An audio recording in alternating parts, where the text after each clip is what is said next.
here at the North Carolina Museum of Natural Sciences, and I'll be your host today. Chris Smith, who is your host usually, is out in Yellowstone having a fabulous time in the bitter, bitter cold.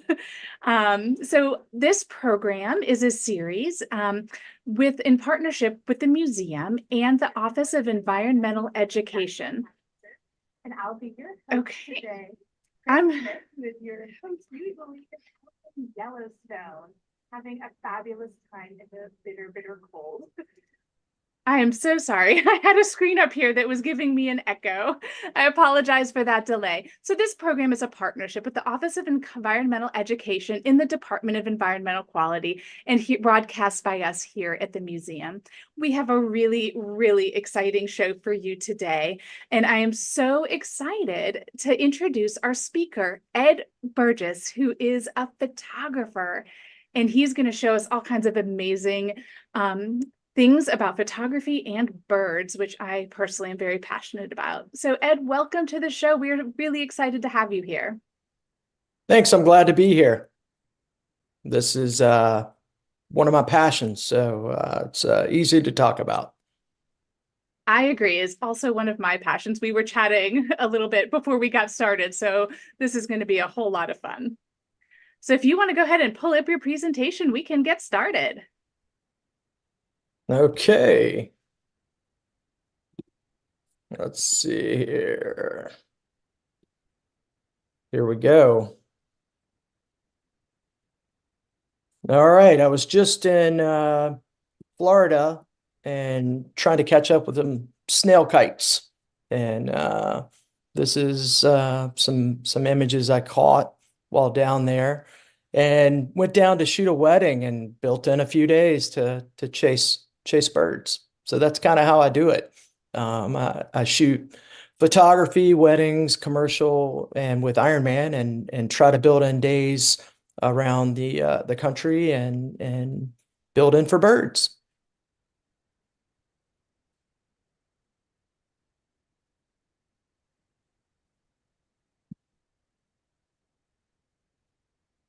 Okay, hang on. There we go.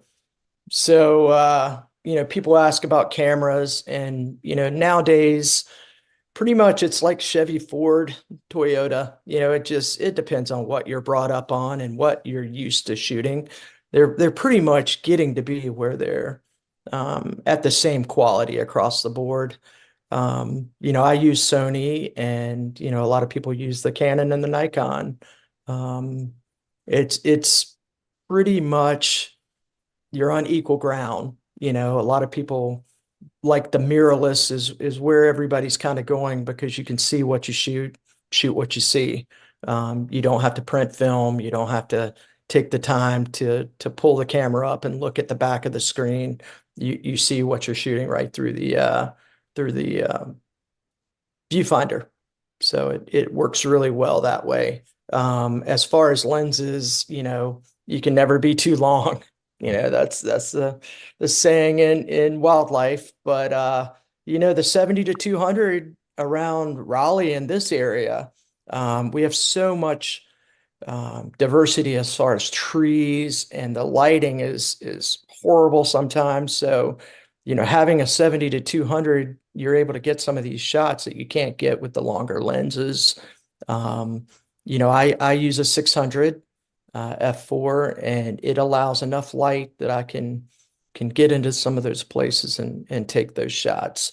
But any lens, you can go out and shoot a bird. I mean, you can shoot it at your feeder station. You can shoot it at the local feeder stations around in some of the parks. So don't be limited and think you have to have a gigantic lens.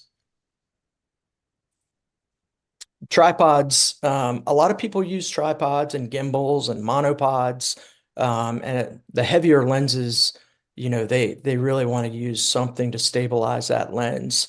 But I'm stubborn. I don't like to haul stuff through the woods or carry extra gear. So I just carry and handhold everything I shoot. But if you have the time and have the wherewithal, it's always good to shoot on a tripod. It just gives you that extra stability where you can, not be shooting at giant fast shutter speeds. You can slow it down just a little bit, and might be easier for tracking and stuff like that. A lot of people, I talk about equipment protection with my friends, and, I travel a lot in my car. So I like to use hard cases. And I tend to, fit them out and make them fit my lenses and cameras. Some people use protection for their lenses because you're banging around in the woods and bouncing off trees and stuff like that. So it's easier to kind of wrap your lens and not get those dings that you can pick up. As far as backpacks, they're great if you don't like carrying your camera, but honestly, I jump out of the car, grab my camera, and I roll. So it's to each its own, but when you're traveling in the car, I pack it up so it doesn't get tossed around. And cleaning is the best thing you could do for your cameras. Keep them clean, keep them happy. You're out there in the sand on the beach, you're out there in the mud, you're out there in the dusty environments out west. And, if you don't keep them clean, that's where you have issues. That's where stuff happens. And, these are just the rocket air is great, blowing off the lens, and, any kind of cleaning cloths are nice. So any questions about that or? I have a question, actually. Yeah. So I am a birder, but not a photographer. So do you think those cleaning rules should apply to your binoculars as well? Yes, 100%. I mean, there's a reason they're in cases. There's a reason they have lens caps. So, those little Zeiss wipes are wonderful. You've got local stores around here like Southeastern Camera that you can run down and grab those wipes, and they're cheap. You put a lot of money in your equipment, so put a little money and keep them clean. I mean, that's the best way to do it. So, people ask about what apps, I use, and I'm guilty for using a lot of them. And I've only been birding a couple years, like very, very hard birding for a couple years, but these apps come in handy. And I started out not being an e-birder, and I'm ADD, so it's hard for me to take the time to plug in all the birds. So, I would just use this little app called Birdathon, which would keep track of the birds I had, and it's basically you just click it and go. You don't have to write anything, you don't do anything. But I have some birding friends that have really pushed me to eBird and getting me to do more of that information, which is good scientifically, for them to see what birds are being seen around the country. So, and one of my favorites is Bird's Eye. And I use that more than eBird just because I do a lot of traveling, a lot of car traveling, a lot of showing up to places that I have no idea where I'm going.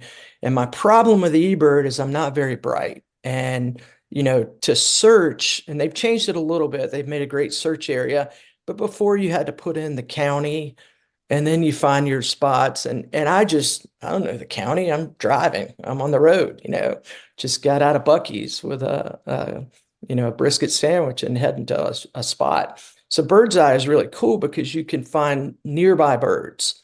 And what it'll do is where it sees you, it'll give you all the nearby birds. And that's really a bonus because I can just press on that bird and I've got it dialed in to within the last 7 days, and it'll show me that bird. It also shows rare birds and notable birds, which is neat because, notable would be one that's kind of not rare, but it's in your area. So it'll tell you where those birds are and where to look, and it'll connect you up to eBird so you can see, the list. And I mean, that app is worth a gold to me. Merlin is good, but you can't really bird with Merlin. I think the technology is great, and it's just like um, it tells you basically um, what kind of bird it heard, or you can plug in the colors and stuff like that. But it's a suggestion, and I see a lot of people that are like, that's the bird, or it gives you like three choices. And of course, you're going to pick the bird that you need out of those three choices. So I'd take Merlin as just a tool, as a grain of salt, but not something to live by. And, being a photographer, I believe it if I see it. So I have a hard time with people who say, "Oh, I heard that bird," or I saw the tail feather and I saw this. And I don't know, I've seen too many people pick a bird that's just not that bird because I have a photo and I'm standing right beside you and I shot it. So, it's fun. It's like playing golf, you're trying to get that hole in one or that chip up, and you want to make that bird with that app. I got it. I heard it. That's it. Sibley and Audubon, the two in the bottom corner, are great resources as far as hearing the call, learning the call, or seeing what the bird looks like, or seeing where it lives. So, I use those a lot. Any questions about the apps?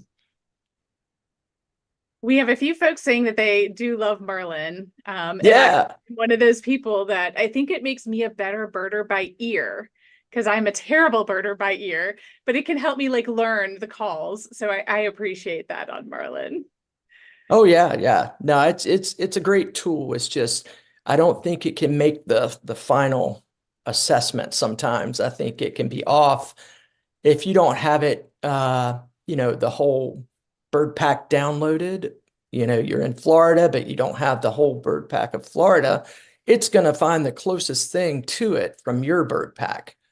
So if you're not up to date, that's where you can be like, wow, I got that. I've never had that before, but it's not actually that bird. So Right. I shared a story in the chat of my mom who tells me she has a white-winged crossbill in her yard, and I told her that I will believe her when she sends me a picture. I do have a question from Melinda. She wants to know if you use any of the apps to meet up with other birders in the area. I don't do that, but I have met birders as I go around the country. It's wild to see the same people. So, it's easier to find a bird with a crew sometimes, especially, the more rare birds. If you have 10 people looking for that bird versus one person looking for that bird, it's usually a lot better. So when you arrive at these sites after looking on eBird or looking on BirdSite, you tend to see a bunch of people, especially if it's a bird that people are chasing. So on that hand, it's pretty nice. As far as a singles meetup, I don't know, maybe Melinda should start one out. I mean, that might be a thing.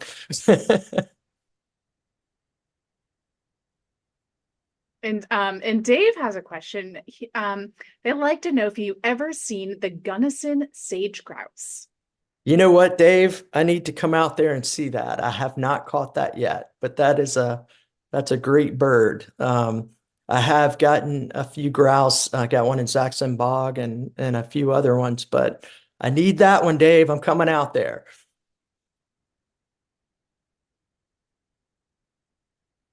Okay.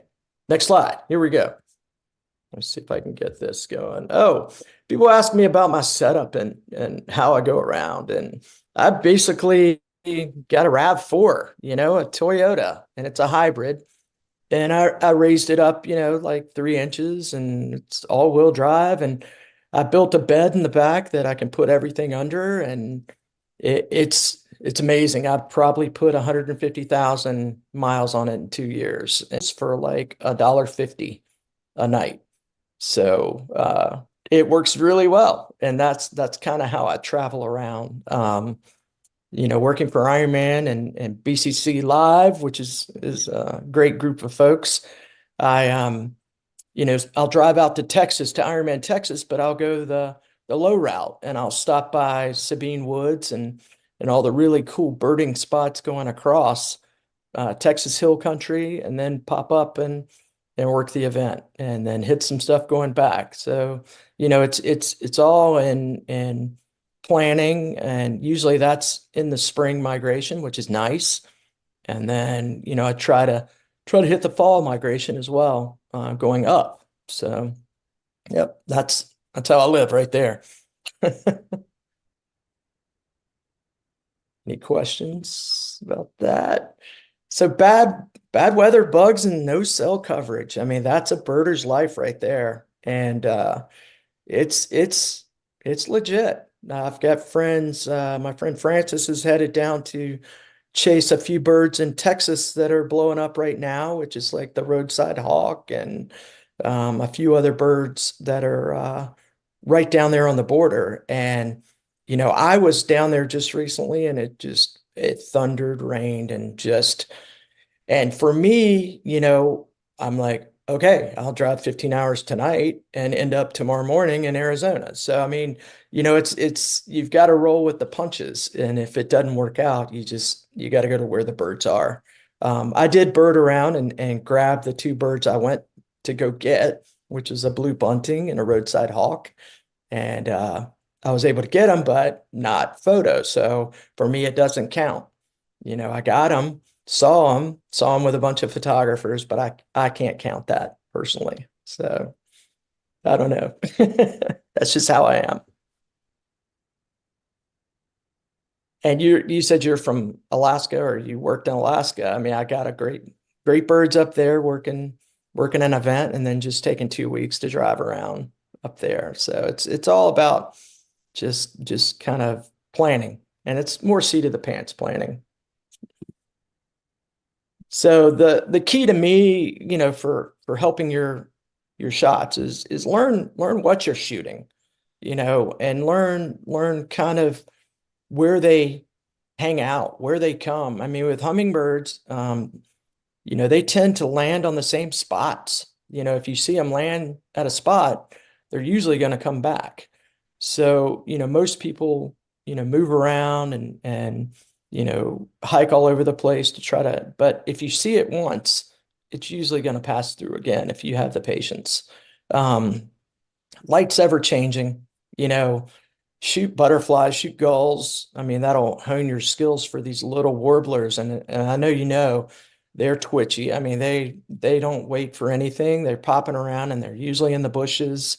So you have very, little chances of getting great shots unless they're at a feeder, and I really don't shoot birds at feeders. So it's kind of, you've got to practice on something. So I shoot a lot of like gulls and butterflies and stuff like that when I'm not shooting birds. Shutter speed is crucial. You want to freeze that action, and for me, getting bird's eye and getting the wings and stuff like that. It depends on the size of the bird. The smaller the bird, the higher the shutter speed. I was shooting snail kites last weekend, and I shoot that at like 1/4000. So I really push it up and deal with the noise, because if you're in focus, you can deal with the noise. If you're not in focus, it just, it's a picture. And that's, you've got to learn that with little birds, how twitchy they are. You've got to run that shutter speed up and be able to grab those and anticipate, where they're going to be. Also, position of where you are, the light behind you. It's hard to shoot with the light behind the bird, because you're just going to have a big shadow, which is nice and artsy sometimes, but for the most part, it's very, very difficult to get a good shot unless you've got the light on your side. And sometimes you can't have the light on your side. And when you're documenting, my rule is you just have to be able to tell what kind of bird it is to count it. So if you can get to that point, it's worth it.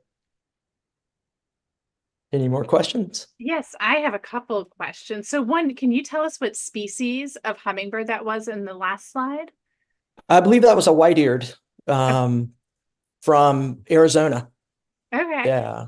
And then you Yeah. got, and then I think most of us know the bald eagle, but the other bird you have up here is a really cool bird. Do Oh you my tell? gosh. Yeah, I murder this. It's like Parallaxa or I am the worst name birder there is. I know that that's um their version of the cardinal out there, basically. And this guy was stuffing bugs as fast as he could. I mean, it was just like he was along the road when I was in Balmora Lake is where I was. And he was just working and it's really one of the best things to do is just to park on the side of the road and walk the road. And this was a dirt road that led to a lake where I was trying to get a bird that I hadn't had and wanted to get it and or hadn't had a good shot, which was a rock wren, which is a basic little wren, but I just didn't have a good shot of it. And got this guy walking in because, I decided to park out on the street and just walk it down. So it's also if you're quiet and you're just hanging out, I think they'll let you see them. It's just when you're parked and you got music going or it's hard to see birds.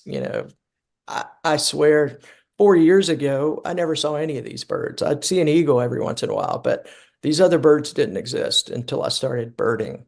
And that's when you're like, wow, that bright green one has been there the whole time, and this is the first time I've seen it. So it's pretty different to when you start looking and listening. But bad lighting is always your nemesis on birding. I mean, these were so dark, but you're able to work with it. Sometimes some of the software now, you're able to recover details and stuff like that in really dark, as long as you're in focus. So my key thing is I want to be in focus. So kind of my goal. Kind of my goal. So I have a couple questions in the chat. So Yeah. Linda says that you mentioned tripods before. Do you find you have to use a tripod when you're shooting with such a high shutter speed? And does that hinder your ability to get the bird? Basically, I never use a tripod. I've got a really nice tripod and it usually stays in my car. Just because I tend to be walking through the brush, collecting ticks and that kind of thing. I want to be away from people sometimes, and I will take a left turn, and not be at the normal spot. I will sit in a different spot if the sun is not at my back, where everybody else is on the other side of the lake, because that's where they want to be. It's for me, tripods are a great tool, but I'm too lazy to carry them and put them up, honestly. I did put it up at the dam, a few weeks ago to get some seagulls. But I find if I'm shooting at that high shutter speed, I tend to take the stabilization off my camera and, I find I get great returns. Could I shoot it at a lower shutter speed on a tripod? Probably could, but then I'm trapped. I'm trapped at that spot, it seems like, or, I have to pick up that huge thing and walk down a little bit more. And, I can't be sitting half in the water and, it's just it's a harder game with the I respect everybody who shoots with a tripod. You guys are tenacious. I'm lazy when it comes to that. So And Francis says that they had a blast in Alaska too, and that they've seen bird photos that were taken in the rain. So what kept you from shooting the roadside hawk and the blue bunting in the rain? so with that, I've shot plenty of stuff in the rain, and Frances is funny. She's one of my guides. Frances is somebody that when I'm on a road trip, I'll call her and I'll say I'm going here, and next thing I know, I've got like 5 destinations to get the bird I'm looking for. So she's amazing, but she's just learning photography. So that's a good question. Where I was and where the hawk was, I was shooting up. So when you're shooting up, the rain's hitting the lens. It's different if I'm shooting level. Then I'm not worried about. I was carrying my lens, I just could not shoot up to where these birds were. And both birds were at a higher perch. And I waited around and couldn't see them. I only saw them twice. And each time it was just pouring down rain. So you are at the, limits of the elements, being that I shoot at Ironman, Dave, my buddy, and I mean, we shoot in the pouring down rain. We've been out and shoot, just totally done what the cameras aren't supposed to have done. But they still work, and we do it. But that's level shooting. It's not shooting up, because that's going to affect your camera. Other things that can mess you up are people that bird from their car. It's tough because they usually have the AC or the heat on in the car, and the outside is a different temperature. And so when you put that camera lens out the window, you're going to get all these crazy aberrations, and it just doesn't look good. You can't get in focus. And they wonder why. Some things you can do is pop off the end of your lens and take that hood off and let the air touch your lens and acclimate. But that's a hard thing. You got to and that's like a Popka trail or Sanibel Island. You're in the car, but park that car, man. Walk at least 20 feet, 30 feet, and you'll see a big return on that. And Francis also asks, why do you turn off the stabilization? So, there's a big discussion in photography on that. And when my opinion is when I'm above 2,500, I don't need the stabilization. For me, that I feel like that's working against the camera a little bit, and I have better return on my shots. And it's all opinion. Like I said, it's Chevy, Ford, Toyota. It's what you grew up doing or started doing. And for me, when I'm at 1/4,000, it's getting that shot. It's got enough speed for me to swing it around and not get any kind of um, you know, vibrations or any kind of trouble with the shot out of focus. Out of focus is out of focus, but you know, swinging it around, stabilization, and me, I'm usually 2,500 or under. I'll turn it on.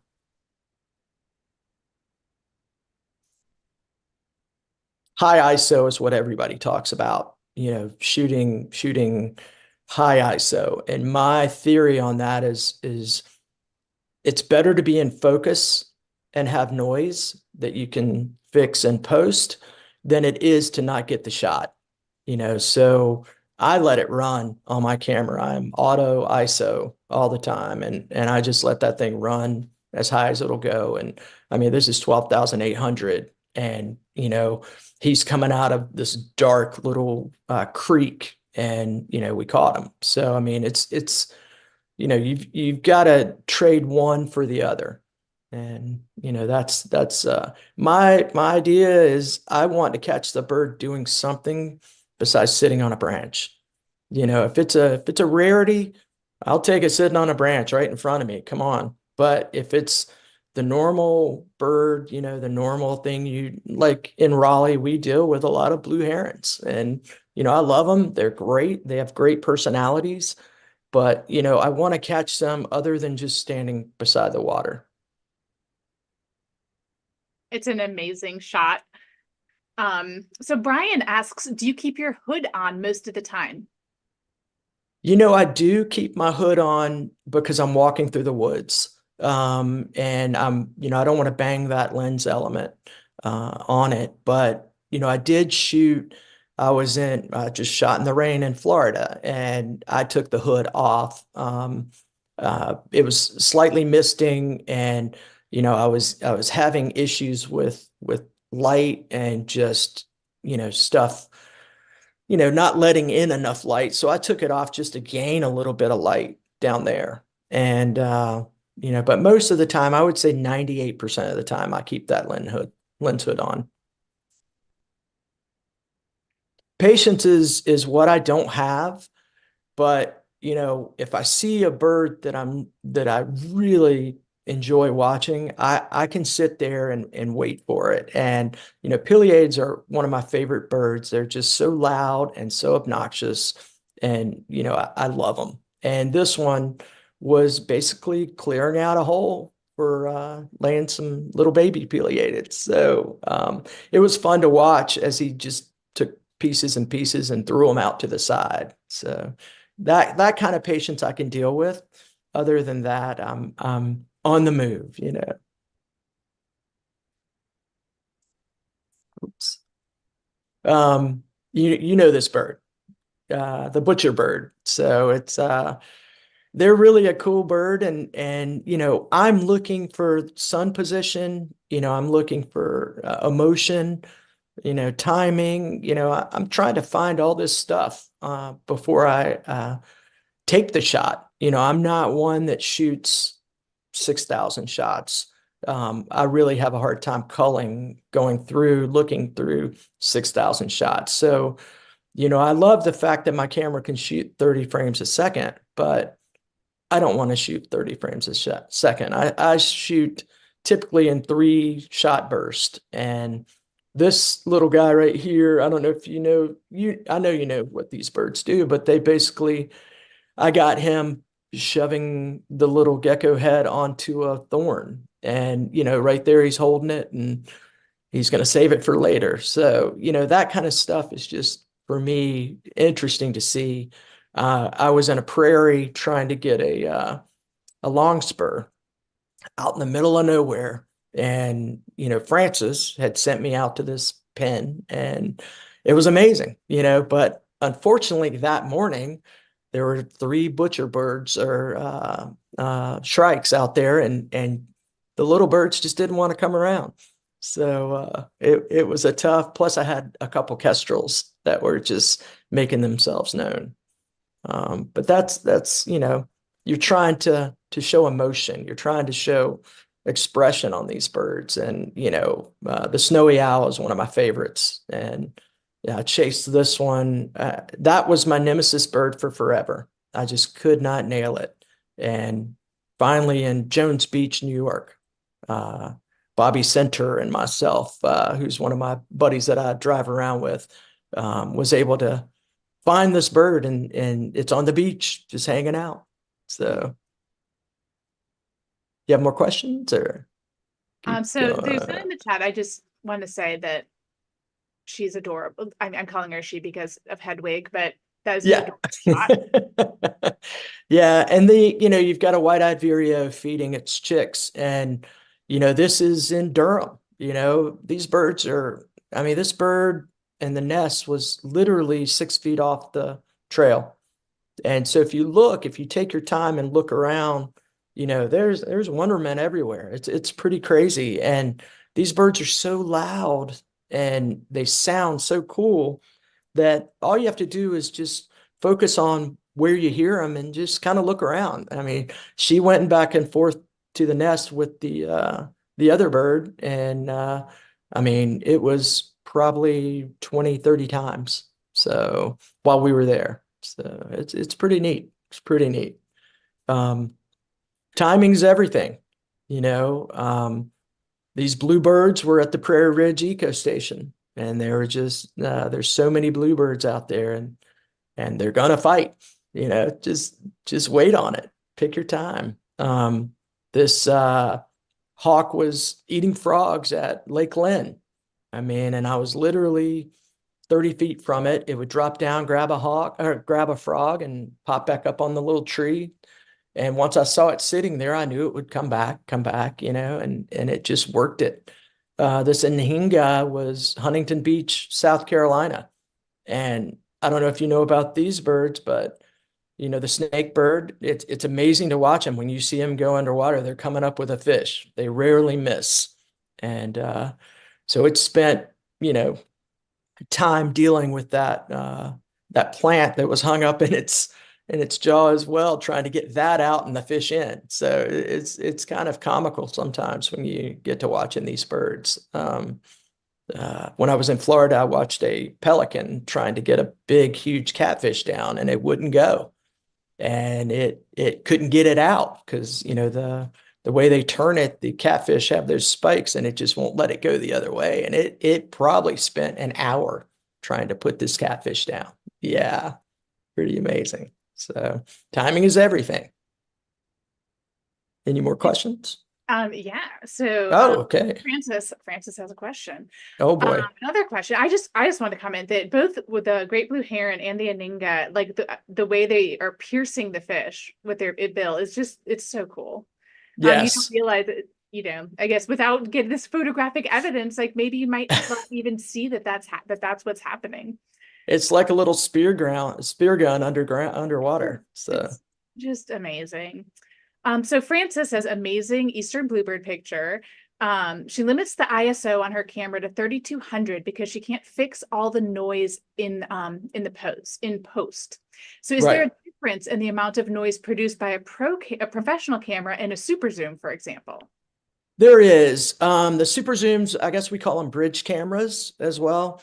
And the problem is I'm shooting at f4, and a lot of those cameras, when you're zoomed out, are at 6.3, f8, f9, so there's a lot less light going in.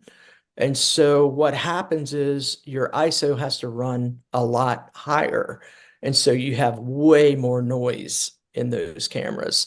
As you get to a pro body or pro lens, and pro, I mean, you could take pro photos starting at some of the amateur camera bodies and camera lenses. But what you have to do is, like there are certain programs out there. I think there's something called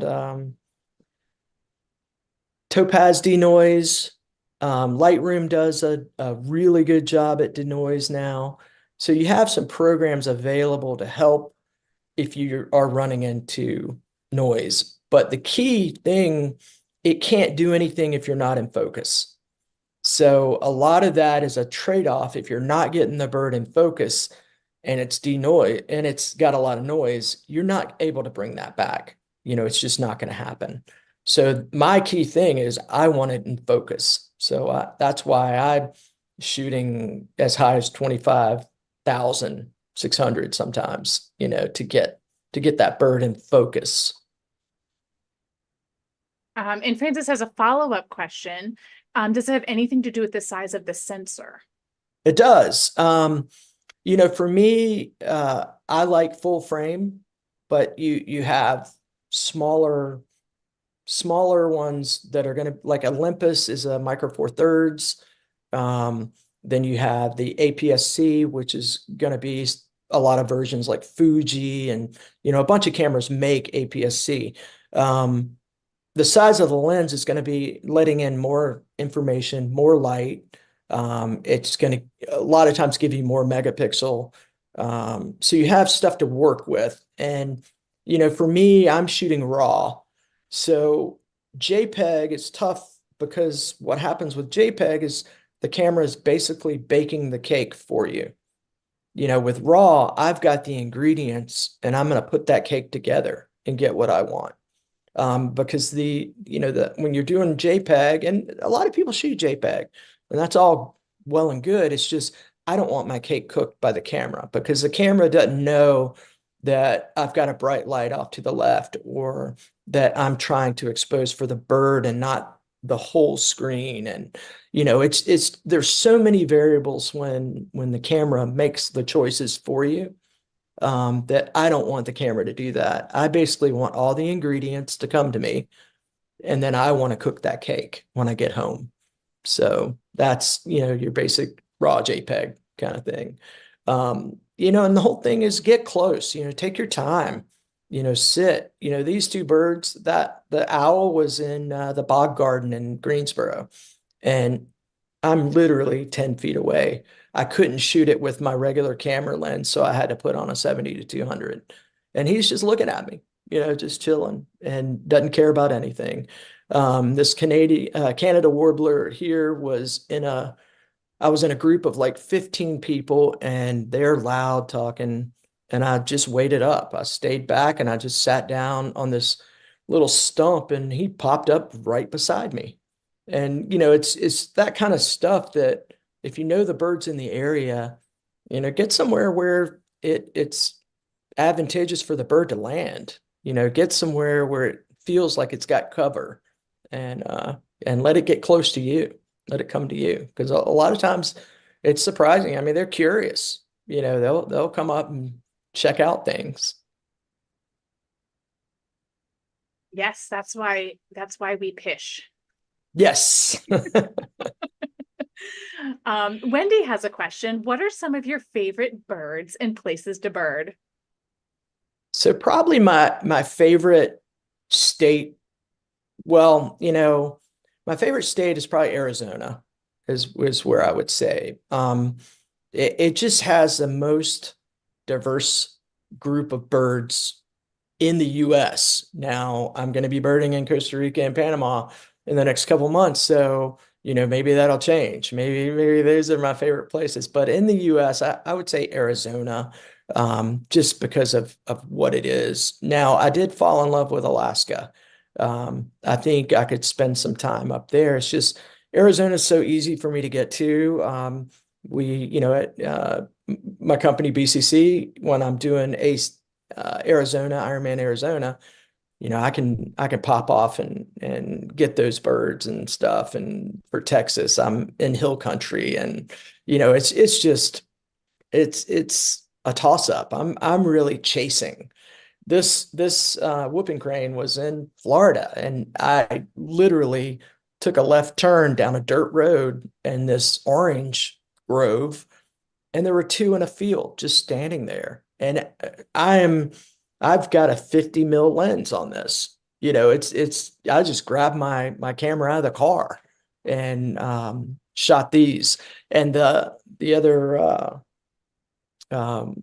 birds, I mean, you just got to look around, because this little guy was like 10 feet off the ground. So I mean, it's funny to see when you're looking how much you can actually see. These are some of my favorite chases. I mean, these are both in Arizona, and the eared quetzal. Everybody was after it. Everybody was chasing it. It looked like Big Year, the movie. They were chasing it up the hill, and I got really angry because I drove like 32 hours to get this bird, and they chased it up the hill, and I thought it was gone for good. So after walking a mile to where they were, I'm walking back to the car, and I look over to my left, and he's sitting 30 yards from me. And so I was able to shoot as much as I wanted with nobody around me. And so that's kind of cool. And the elegant trogon was in Cave Creek, Arizona. And what's cool about this bird is the male tries to find a home for the female to entice the female. And so he's working real hard and doing all this stuff, and she had nothing to do with him this time. So it was really funny. But stuff like that is just amazing to chase. Snowy owl from before. This is an elf owl, which is one of the smallest owls in North America. And this little guy, I mean, there were two of them, and then a third came, and he was all protecting his territory. So it's really cool to see these little guys. This is like at the max ISO that I have on my camera, because it's pitch dark except for a little light that was off to the side. So this is a really, yeah, go ahead. I was saying he is absolutely precious. But Yeah. Pam has a question. Okay, cool. Where is your next dream trip, and where haven't you been that you would love to go and chase birds? Well, of course, my dream trip that I'm going on is Costa Rica. I'm going to Canopy Tower and do the whole birding thing. My sweet wife is going to let me bird, which is nice. And then Panama. But, I would love to go to Ecuador. There's a lot of stuff going on there right now. So not going this week.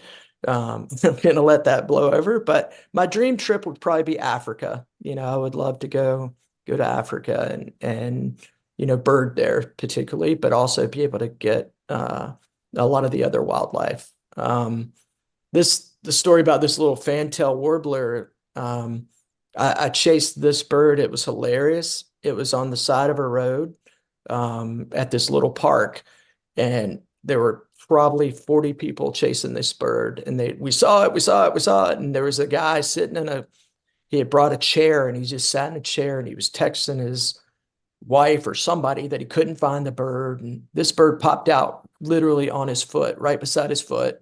I shot, 20 or 30 shots and left because I was chasing other birds, and he never knew, never looked up from his phone. So it was like, it's funny. Larkeen, who's like the winner of my hero, the winner of the biggest year with photo only, I contacted her on Facebook and I said, look, I'm going to be in Texas. Where should I go? And she said, come to my house. And so she got me this black-capped vireo.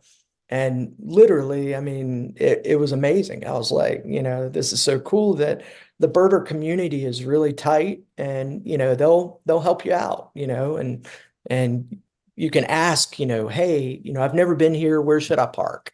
Or, where should I go in? So, there is a little bit of camaraderie, but there is a little bit of photography against birding against photography. You know what I mean? There's that kind of like skiing and snowboarding going on, but hopefully it's coming together a little better. Anything else? Yeah, so I think Frances says that she is jealous of the fantail warbler, and that the black-capped vireo is stunning. Thanks. She's down there trying to get the fantail now. I think it's in Arizona, so it's So back. cool. This is a really cool one. The Kirtland's warbler, pretty rare bird, and it was at the falls or Jordan Lake Dam a couple years ago. Just showed up. And, that's a great catch. There were a lot of people that came out there and it was giving great shows and eating and feeding and then moved on. So, I mean, North Carolina is a really cool climate. We get a lot of really cool birds. The Parkway is really amazing. Jeff Gresco is up there. He's a great photographer and pulls down some amazing bird species up there. You've got Craggy Gardens, you've got all kinds of places up there that these birds come into, and we don't know, we don't go down there. We don't go up there, and they're there. And, we've got like the sandhills, cockaded woodpeckers and the Bachman sparrow, they're there, and you can go and get them. And people are looking for those birds. So it's kind of neat that we, as North Carolina, have all these birds. Then you've got the East Coast, where you've got Pocosin Lakes and Alligator River and Pea Island and all these, special places that really capture a lot of water birds and a lot of decorative duck season, as I say, so they pull in a lot of that stuff. Yeah. More questions, or keep going? Yeah, keep going. So that northern hawk owl, I was really excited to get that. That's in Zaxxon Bog. And, I drove up there. It's above Duluth, and it's a wonderful place to go birding. The year I went, it was warmer. This is the time to go right now because it's -20. And that's when it pushes those boreal birds down from the north. And this was a northern hawk owl, which I'd been chasing for a long time. And, you have to bear in mind that some of these places I was able to get the shot, but then the bird moved because everybody started walking in the area, and they were parking their cars and then walking 100 yards when that bird was viewable. You didn't have to push it. And so when people chase into their environment and make them feel a little bit of nervousness, and I've seen it with snowy owls, don't chase them in the field, don't make them fly for your flying shots. That's not birding for me. And that's not giving a photographer a good name. And so I get a little upset at stuff like that. I want to see the bird in its natural habitat, feeling comfortable. I don't want to stress the bird out or stress the bear out or stress the red wolf out. I want to see it in its natural environment. And I think the problem with COVID is we started being able to buy these great lenses and great cameras, but the people they're pushing the envelope, they're pushing into the environment. And, you've got to be at a safe distance. You got to be at a distance where you observe and not disturb. So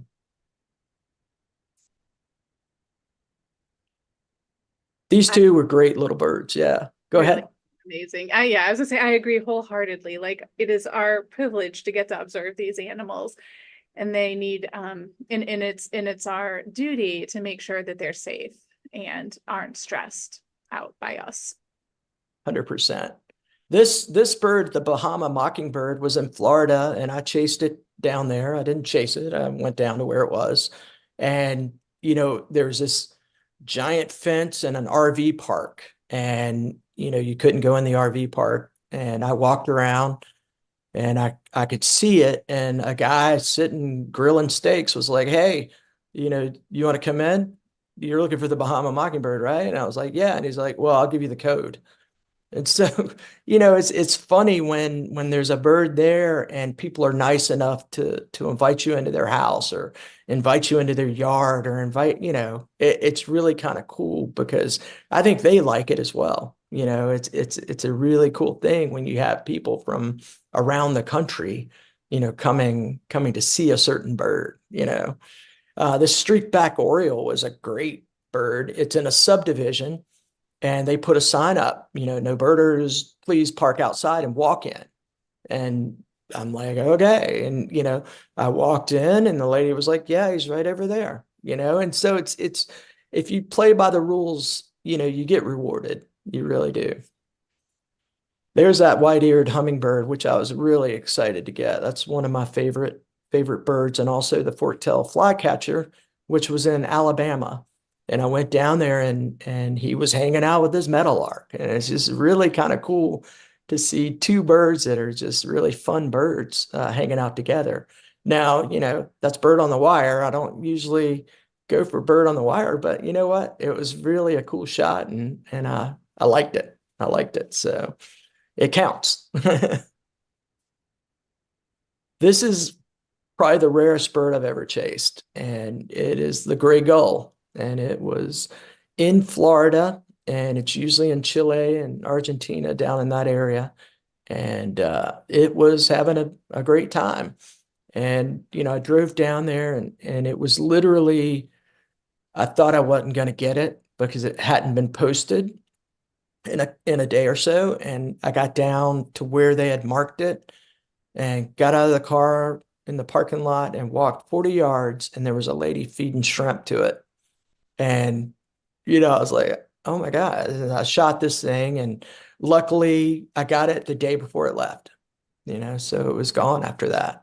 So it's all timing, and it's like I said, it's like playing golf. I used to play golf, and if you hit that in the hole from 50 yards out, you're pumped, you come back. Or if you hit that hole in one, or if you hit a great drive, everyone, all the other shots can be terrible, but if you hit that one good shot, it's amazing.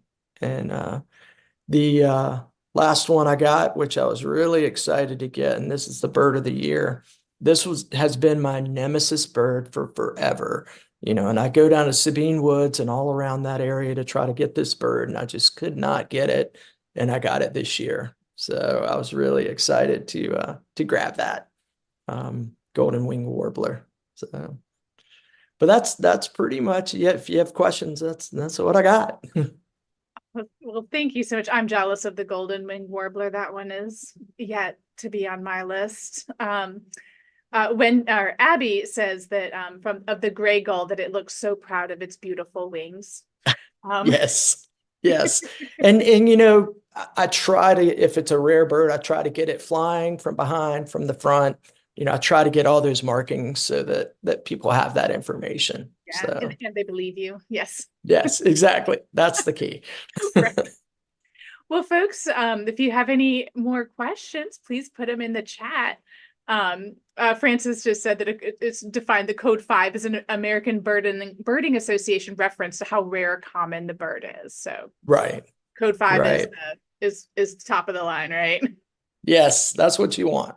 That's Yes. exactly what you want. So Very exciting. Well, Ed, this has been just such a fantastic presentation. Thank you so much for spending this time with us and sharing your incredible expertise um, on photography and on birding. And I hope that we will meet in the field someday and can go Yeah. chase some cool birds together. So thank you for being here. Thank you to everyone for participating in this presentation, and we will see you next week. Goodbye, everybody.